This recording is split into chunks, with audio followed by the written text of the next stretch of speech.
ছোট্ট একটা উদাহরণ এখানে আমি হাজির করি। আপনারা হুনাইনের যুদ্ধের কথা নিশ্চয়ই শুনেছেন। কত হিজরিতে হয়েছিল?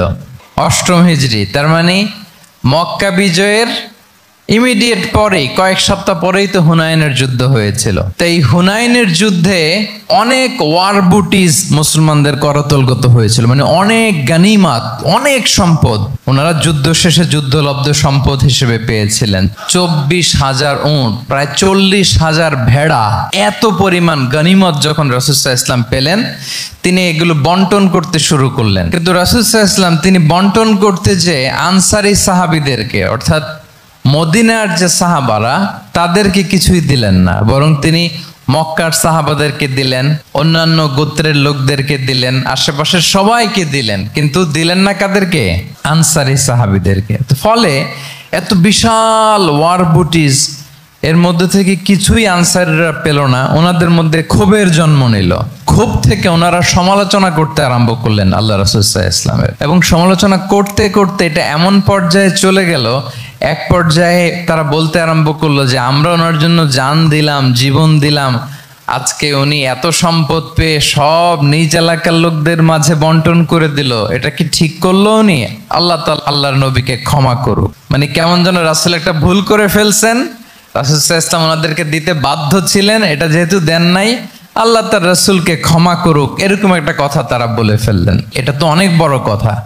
আল্লাহ রাসূল সাল্লাল্লাহু আলাইহি ওয়া আলিহি ওয়াসাল্লাম যখন এই কথা শুনলেন, তখন তিনি আনসারী সাহাবীদেরকে জড়ো করে একটা গেট টুগেদার করে এমন ইমোশনালি ওনাদেরকে কাবু করলেন, ইমোশনাল ইন্টেলিজেন্স ইউজ করলেন। এখানে তারা এসেছিল ক্ষোভ নিয়ে, অসন্তোষ নিয়ে, পরে সবাই কান্না করে রাসূল সাল্লাল্লাহু আলাইহি ওয়াসাল্লামের কাছে ক্ষমা চেয়ে সেই মজলিস থেকে উঠতে বাধ্য হয়েছে। তিনি সবাইকে ডেকে বললেন, ইয়া মা'আশারাল আনসার আলাম আতিকুম দুল্লালান ফাহাদাকুমুল্লাহ ওয়া আলাতান ফাআগনাকুমুল্লাহ ওয়া আ'দাআন ফাআল্লাফাল্লাহু বাইনা কুলুবিকুম। চমৎকার চমৎকার এক্সপ্রেশন, যে ওহে আনসাররা, আমি কি তোমাদেরকে পথভ্রষ্ট পাইনি, পথহারা পাইনি? আমার ওসিলায় তোমরা হেদায়েতের দেখা পেয়েছো। আমি কি তোমাদেরকে নিঃস্ব পাইনি? আমার ওসিলায় তোমরা সমৃদ্ধ হয়েছে, সম্পদশালী হয়েছে। আপনার বাবা নেতা ছিল, আপনি ছেলে, তো আপনি নেতা, এটাকে নেতৃত্ব বলে না। আপনি যদি মানুষকে প্রভাবিত করবার ক্ষমতা হাসিল করেন, মানুষের কাজে আসেন, আপনাকে যদি সমাজে কাজে লাগে, আপনি মানুষকে সাপোর্ট করেন, তখন আপনি নেতা হয়ে ওঠেন। মাঝে মাঝে তিনি ইমোশনাল ইন্টেলিজেন্স ইউজ করতেন, মানে আবেগ অনুভূতিকে নাড়িয়ে দিয়ে শ্রোতাকে প্রভাবিত করে ফেলা। স্পিরিচুয়াল ইন্টেলিজেন্স বা ইমোশনাল ইন্টেলিজেন্স তিনি বক্তব্যের মধ্যে ব্যবহার করতেন। এমনভাবে তিনি নসিহত করতেন, এমনভাবে কথা বলতেন, মানুষের আবেগ অনুভূতিকে তিনি নাড়িয়ে দিতেন। আল্লাহু আকবার। সার্ভেন্ট লিডারশিপ মানে হচ্ছে কাজের মধ্য দিয়ে নেতা হওয়া। বেসিক্যালি আপনি যখন মানুষের কাজে লাগবেন বা কাজে আসবেন, তখনই আপনি নেতা। যদি আপনাকে সমাজে কোনো কাজে না লাগে, সমাজে যদি আপনি রেলেভেন্ট হতে না পারেন, কাউকে সাপোর্ট করতে না পারেন, গাইড করতে না পারেন, তাহলে তো নেতা হয়ে ওঠা আপনার পক্ষে সম্ভব হবে না। তাহলে যদি কাজে লাগা যায় মানুষের, আপনি যদি কাজে লাগেন, আপনি যদি মানুষের উপকারে আসেন, তাহলে by default you are a leader. If you are society oriented, if you are people oriented, if you are service oriented, by default you are a leader. আমরা যদি আল্লাহ রাসূল সাল্লাল্লাহু আলাইহি ওয়া আলিহি ওয়াসাল্লামের জীবনের দিকে একটু খেয়াল করি, তাহলে দেখব যে নবী হওয়ার আগেও কিন্তু আল্লাহ রাসূল সাল্লাল্লাহু আলাইহি ওয়াসাল্লামের এই ক্যারেক্টারিস্টিক্স গুলো ছিল, এই ফিচার গুলো ছিল। উনি মানুষের অনেক কাজে এসেছেন, তিনি মানুষকে সাপোর্ট করতেন, বিপদে তাদের পাশে দাঁড়াতেন, তাই না? তিনি তো অফিসিয়ালি 40 বছর বয়সে নবী হলেন, যদিও আল্লাহর এলেমে তিনি অনেক আগে থেকেই নবী। কিন্তু দুনিয়াতে আল্লাহ রাসূল সাল্লাল্লাহু আলাইহি ওয়াসাল্লাম যখন 40 বছর বয়সে উপনীত হলেন, তখনই তো হেরা গুহায় নাজিল হলো, ইকরা বিসমি রাব্বিকাল্লাযী খালাক, read in the name of your lord who has created. এই যে 5টা আয়াত নাজিল হলো, উনি নিয়ে আসলেন, কাঁপতে লাগলেন।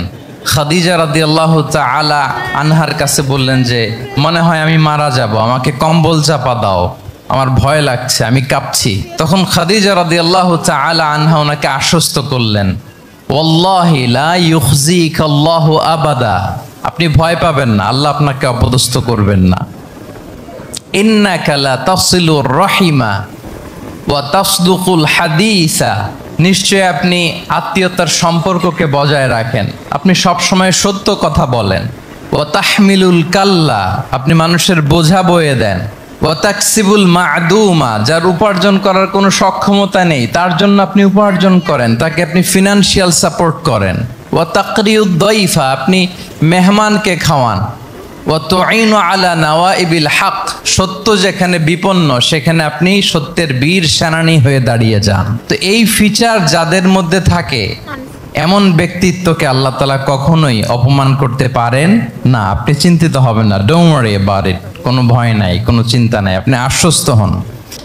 তাহলে দেখেন এই যে 6টা গুণের কথা খাদিজা রাদিয়াল্লাহু তাআলা আনহা বললেন, এগুলো কিন্তু রাসূল সাল্লাল্লাহু আলাইহি ওয়াসাল্লাম নবী হওয়ার আগের গুণ, অর্থাৎ 40 বছর বয়সে তিনি উপনীত হওয়ার আগেই ওনার এই অভ্যেস ছিল। সমাজে কিংবা রাষ্ট্রে আমরা যে সমস্যাগুলো দেখি এগুলো বেসিক্যালি পোর লিডারশিপের কারণে। Poor leadership, because of poor leadership. যদি যথাযোগ্য নেতৃত্ব আমরা তৈরি করতে পারতাম, যোগ্য নেতৃত্ব যদি আমরা হাজির করতে পারতাম, তাহলে এই সমস্যাগুলো থাকতো না।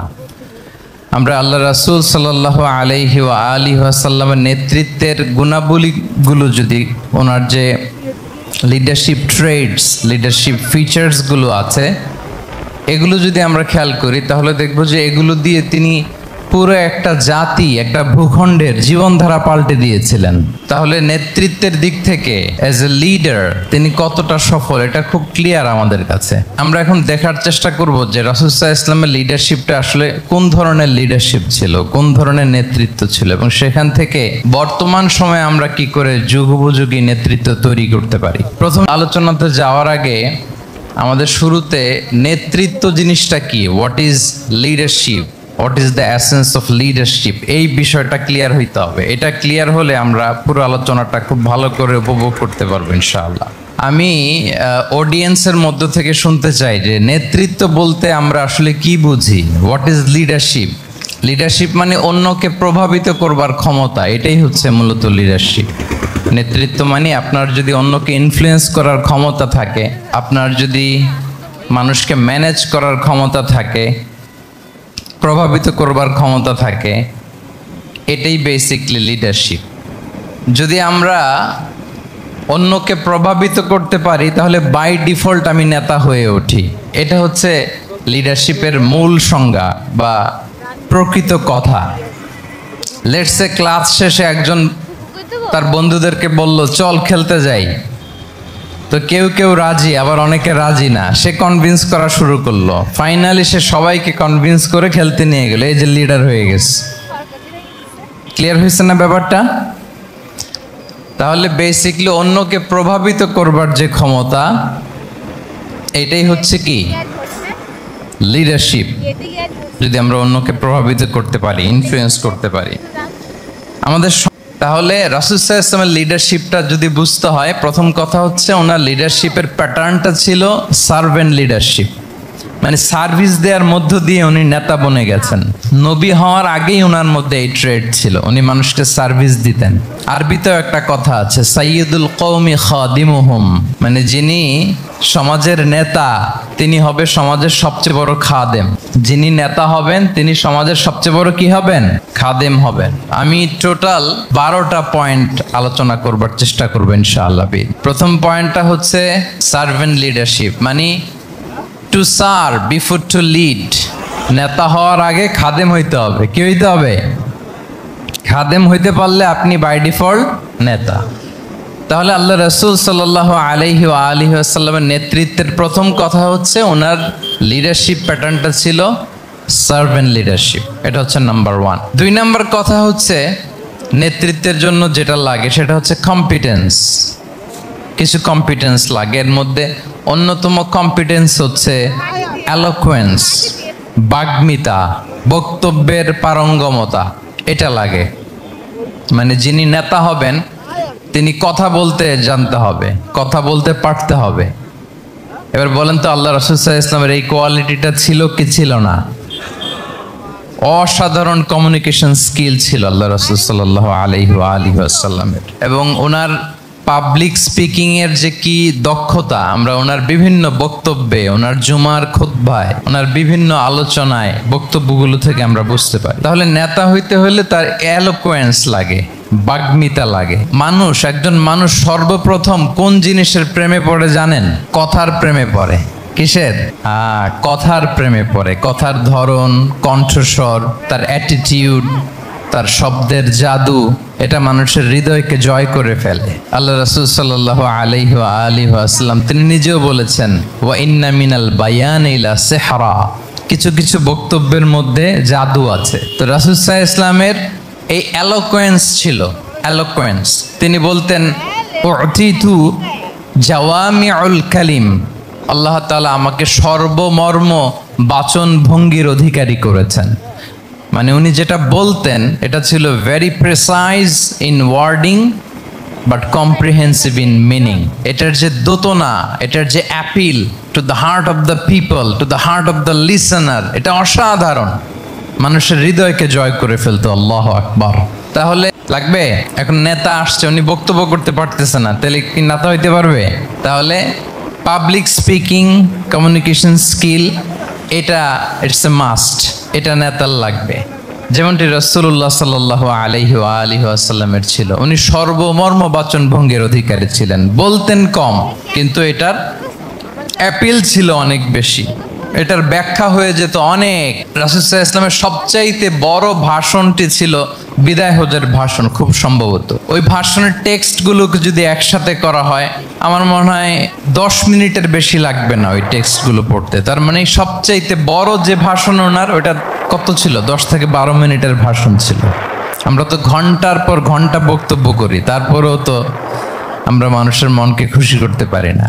উনি সেই যে 1400 বছর আগে 10 মিনিটের একটা ছোট্ট ভাষণ দিলেন, গোটা বিশ্ব আজও হাবুডুবু খায় ওই ভাষণের ভেতর, ঠিক কিনা বলেন?